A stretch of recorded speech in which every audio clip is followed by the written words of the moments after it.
En 2009, le 4e régiment du matériel comptait un effectif de 1040 personnes réparties sur 9 sites.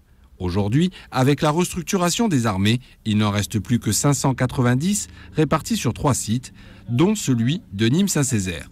Ce qui a changé, c'est la création des bases de défense sur Nîmes-Garon, puisqu'une partie de notre personnel qui contribue au fonctionnement général du régiment, notamment dans l'administration, les finances et la gestion des ressources humaines, ont été mutualisés et interarmisés sur Garon. Néanmoins, le site de Saint-Césaire reste le principal lieu de maintenance en France. Il emploie 550 personnes, civiles et militaires. Là, pour l'année 2011, par exemple, on a eu à 4 reprises à remettre en état des véhicules qui venaient d'un peu partout en France pour les envoyer en Afghanistan ou au Liban. Une maintenance qui peut s'effectuer à Nîmes comme à l'étranger. Cette année, 155 hommes du 4e Airmat sont aussi partis en opération extérieure au Tchad, au Liban ou au Kosovo.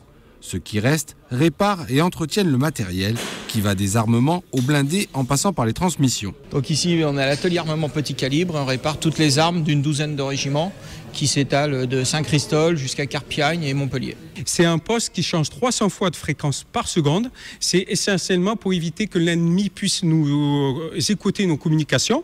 Qui a une valeur de autour de 20 000 € pièce.